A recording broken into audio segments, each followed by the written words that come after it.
photogravure prints. And I have approximately 20. The vast majority of them have a greenish ink, which is usually associated with the 1929 second edition. And it just has a really nice presence to it. I also have them just matted, as you can see. And these are all archival matted. Great. And you can see how all that's done. So you can see the number of the plate along with whatever else. And these are used as teaching aids. Karl Blossfeld was a sculptor for decorative motifs, and he, for 30 years, took photos of plant life and was using that as examples for the decorative motifs, and also for engineering. He felt that any problems that were coming up, that nature would provide the answers on how something could be appropriately engineered. So this was not one of his more embraced theories. But anyway, these have a very nice scientific, objective view to them, and I thought that those are from approximately 1930, let's say. These are from 1850 to 1860s, the 1850s and 60s. And these are done by Francis Orpen Morris. He was an author and the person that organized a number of volumes on birds, bird eggs, bird nests, mainly in England. And these are woodblock prints. And you'll find that we also have the eggs and also other examples which will have the egg and the nest. And these come with the attached information from the book. So, those are the two major artists that we are the two major block of prints that we're promoting this time.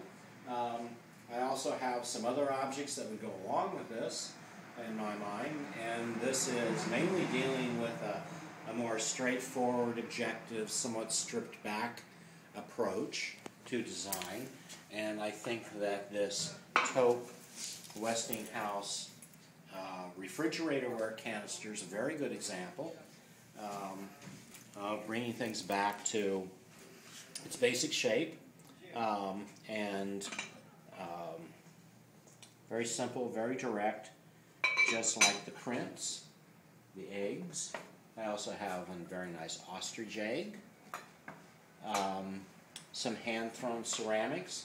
To me, this is very reminiscent of Bauhaus, which would also align itself with the Blossfeld prints. Blossfeld was not part of Bauhaus, but he was embraced by Bauhaus, and they also had a show of some of his prints there.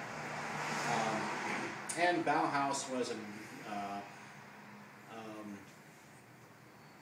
promoting the idea of handcraft and industry, of the artist and industry working together. And they did have a ceramics workshop which would produce items very much like this, so far as the general feel. You can see how well executed this is. It's beautifully detailed in the way that it's put together.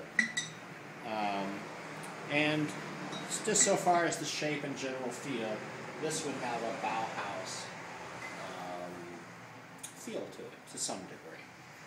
I also have such things as this double-handled cup, which is also Art Deco-ish, and in the cup is a wooden darning egg, which is, if you are going to darn the holes in your socks, you would put this in the sock as you are sewing, and this helps give it shape and also some substance so that you can use.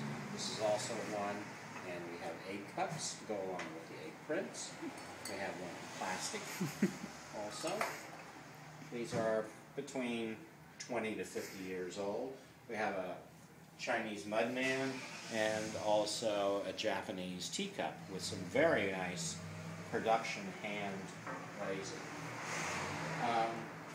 If we move over here, we have a set of a full set of Eros magazine from the early 60s.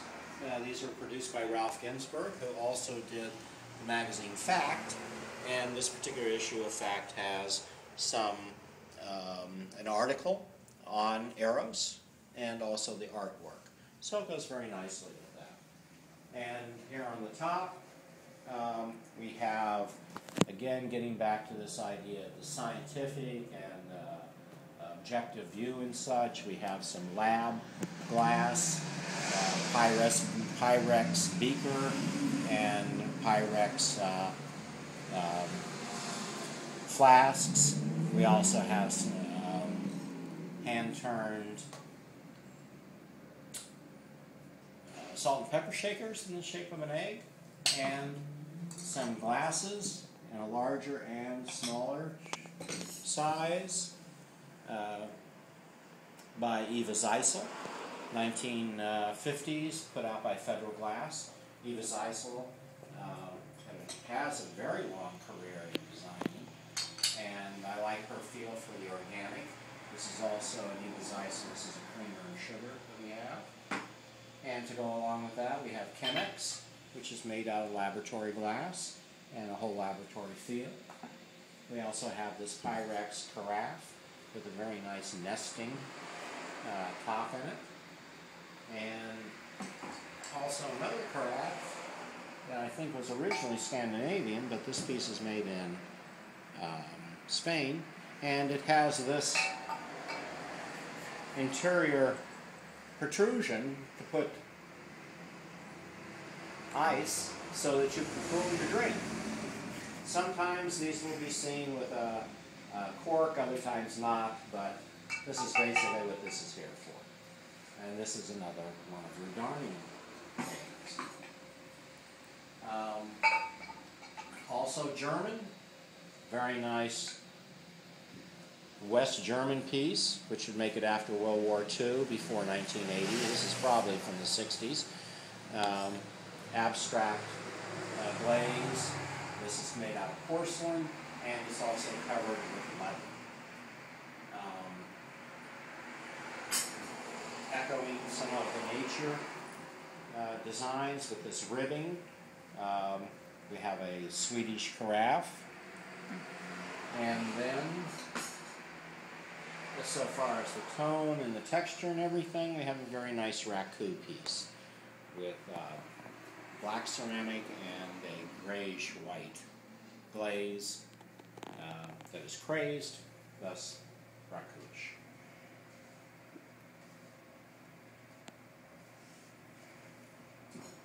On the back wall, we have two prints.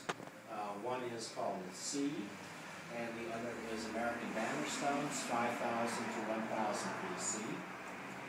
Seed, I have very little information on it, and I think it's a beautiful piece with this woman's head floating on a dark background, and right here on her face, if you can see it, underneath one eye you will see S-E-E and the other D. So we have Seed, and out of her head is coming a plant, a tree, a bush with leaves. It's into a whole motif of Mother Earth and fertility and blah, blah, blah. So I thought that went along nicely.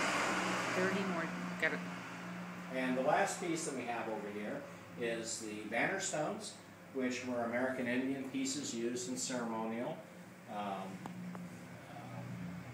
events. And this is done by Hirschfield, and it is a mezzotint, which is a type of intaglio printing. It's rather large, it's signed and numbered. I thought that it had very much the same type of look as the Blossfelds and the organic shapes that were there. The only other thing that we do have is